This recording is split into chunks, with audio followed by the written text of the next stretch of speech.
Halo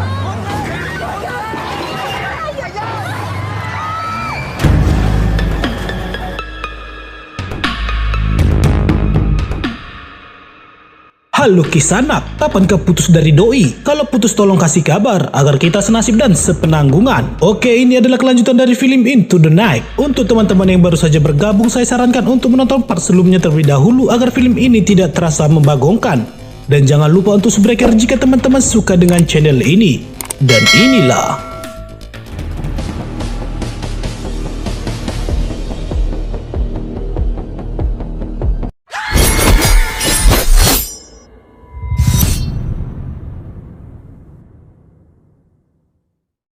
diawali dari sang kapten menatapi retakan kaca yang dihantam peluru buronan kala itu. Ia tidak tahu apakah retakan tersebut masih dapat bertahan sampai pendaratan berikutnya. Sementara Togar mendekati anak Tiur yang bernama Jack serta memberikan dia buah jeruk yang rasanya begitu hambar. Kemudian datanglah Tiur yang baru saja selesai boker dan langsung memperingati Togar agar tidak mendekati anaknya. Karena bagi Tiur, Togar sedang tebar pesona untuk mendekati dirinya. Dan itu tidak akan mungkin terjadi.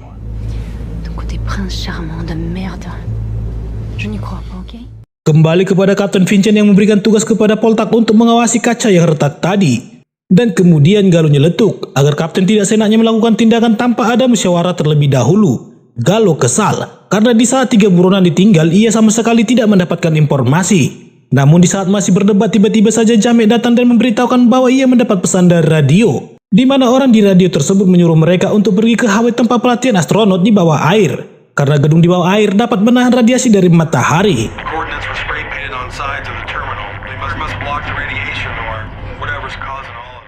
Sesampainya di Kopli, Silpi ragu akan penerbangan ke Hawaii karena jarak yang begitu jauh, di mana penerbangan akan melewati garis khatulistiwa. Kemungkinan tidak terhindar dari paparan matahari sangat kecil sekali bah. Namun, Kapten Vincent tetap kukuh akan melakukan penerbangan ke Hawaii karena mungkin itulah jalan satu-satunya. Kemudian, tiba-tiba saja tanda peringatan dalam kokpit pesawat berbunyi. Namun sangat aneh di mana 2 peringatan berbunyi tapi di jalur yang berbeda. Kapten pun curiga bahwa ada penyusup di bawah roda belakang karena sensor peringatan yang berbunyi adalah bagian dari roda pesawat. Dan hal itu kemungkinan adalah salah satu buronan yang mereka tinggalkan di bandara kala itu. Sangat mengerikan jika buronan tersebut merusak sistem hidrolik pesawat. Oleh karena itu Kapten menurunkan ban pesawat agar penyusup kekurangan oksigen lalu jatuh ke bumi. 3.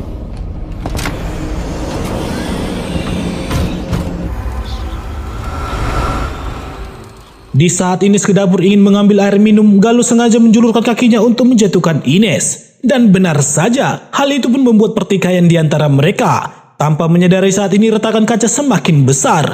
Dan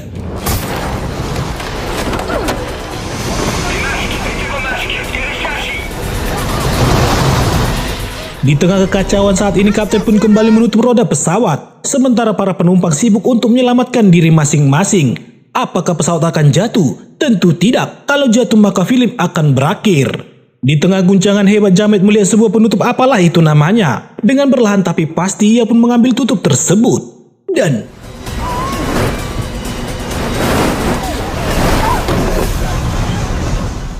berhasil. Jamet sukses menyelamatkan nyawa mereka semua. Kekacauan itu kini membuat Jack sangat sulit untuk bernapas. Sebagai anggota pramuka ketika masih muda, Tunggul pun berinisiatif untuk membantu Jack bernapas dengan rakitan selang udara. Dan pada akhirnya Jack berhasil bernapas dengan lancar.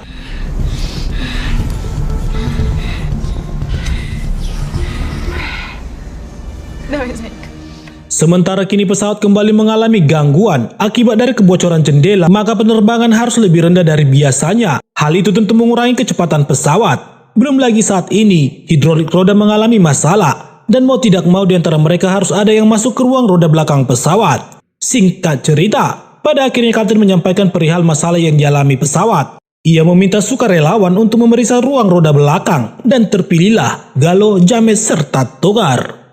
Singkat cerita pada akhirnya mereka sampai dan langsung membuka pasa bagian dalam pesawat dengan menggunakan mesin pemotong baja.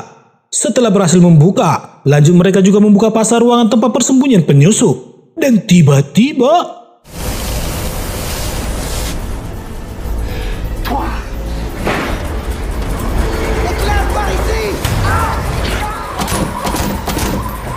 Ya, mereka berhasil melaksanakan tugas tersebut dengan mulus semulus kulit mantan.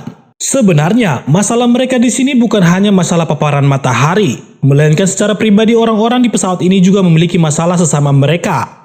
Itu terlihat saat Angel menanyakan perihal berlian kepada Togar yang membuat Togar terkejut. Jadi ketika Togar mengubur orang meninggal karena penyakit di tenggorokannya, ia terlebih dahulu membedah korban untuk mengeluarkan berlian. Karena ternyata hal itu dilihat oleh Soleh. Ia tidak dapat membantah lagi. Akhirnya Togar pun mengakui. Sebenarnya bukan berlian, melainkan batu jamrud. Batu tersebut adalah milik kerajaan di bawah pimpinan Ottoman Turki. Ia mengambil batu itu untuk dikembalikan ke negaranya. Dan untuk membawanya maka harus diselundupkan ke dalam tubuh manusia. Sebenarnya laki-laki yang bersamanya tidak akan meninggal jika batu itu dikemas dengan baik. Namun entah mengapa lelaki itu memasukkan ke dalam tubuh tidak sesuai dengan prosedur penyelundupan. Togar tidak membunuh, batu itu diambil di saat korban sudah meninggal dunia. Namun sebaik apapun Togar menjelaskan, Poltak tidak menerima. Togar sangat membahayakan dan harus diberikan hukuman. Setelah pesawat mendarat maka akan diadakan musyawarah dalam berdemokrasi untuk memutuskan hukuman yang akan dilimpahkan kepadanya. Un autre passager. Alors, ça peut prier. J'ai les menottes ici. Dan sebelum mendarat maka Togar pun diborgol serta ditempatkan di bagian bawah pesawat.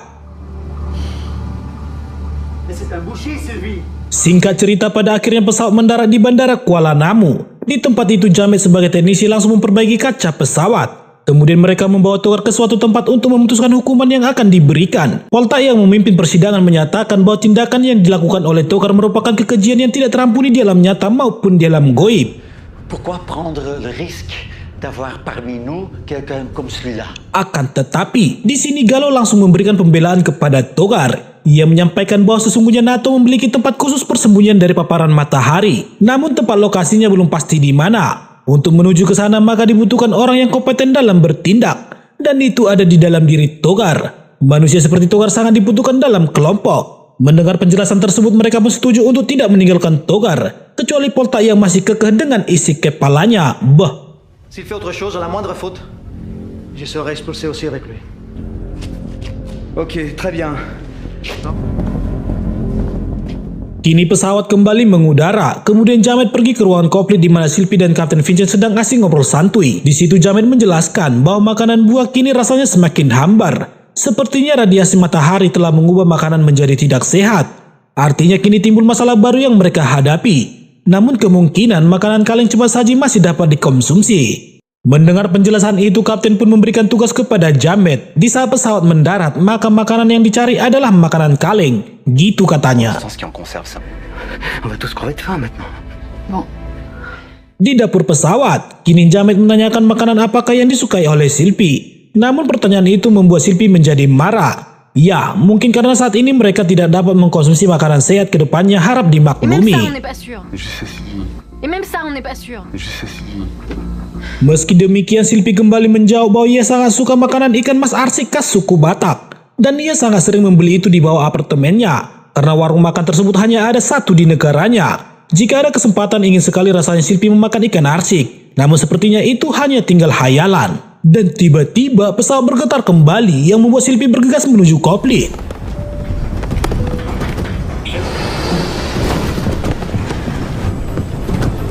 Kemudian, Sylvie melihat Kapten hanya dapat tertawa.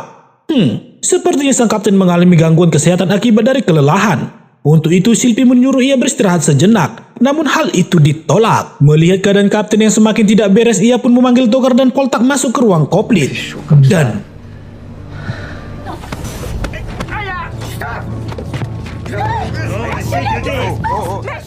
ya, Sylvie harus melakukan hal ini agar Kapten mau beristirahat sejenak guna memulihkan kesehatannya.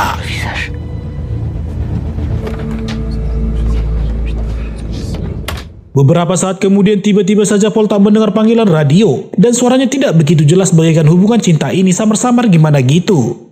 Namun sepertinya bahasa adalah bahasa Rusia. Untuk itu Jamet memanggil Tiur untuk menerjemahkan. Dengan fokus mengarahkan telinganya, akhirnya Tiur mendengar ucapan yang mengatakan setara 17 bintang dan matahari.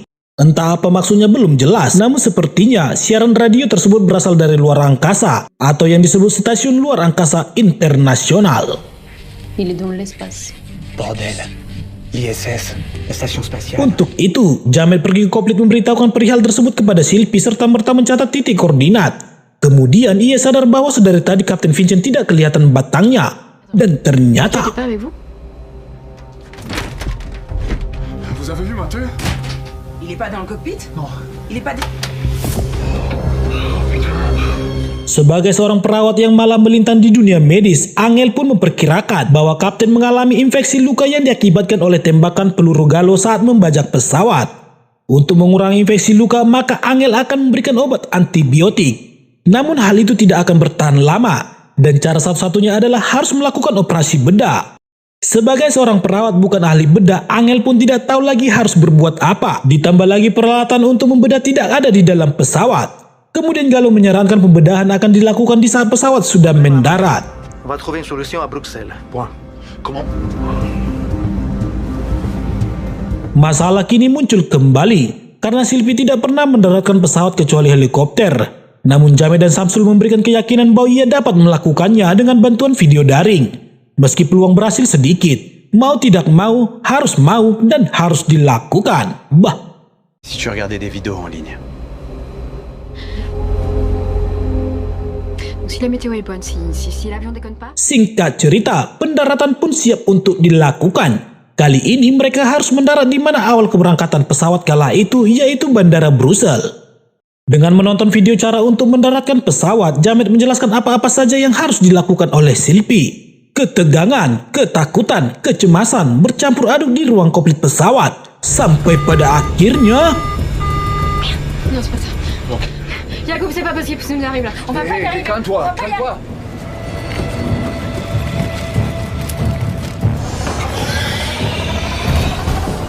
Ça s'est arrêté, ça s'est... On va pas se cracher.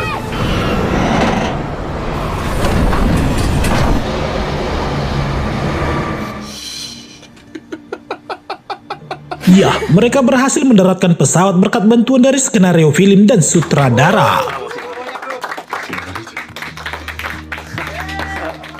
Di dalam pesawat, Sylvie membagi tugas mereka masing-masing dan waktu untuk mengerjakan adalah 2,5 jam sebelum matahari terbit. Angel akan melakukan pembedahan, Soleh mencari bahan bakar dan yang lain akan mencari persediaan makanan. Akan tetapi Jamet memilih untuk di pesawat guna mengecek bahan bakar karena sepertinya Katuk mengalami penyumbatan. Mendengar hal itu, Samsul pun menduga bahwa bahan bakar telah rusak karena terbuat dari bahan organik sama seperti makanan yang mereka asuh. C'est du carbone organique.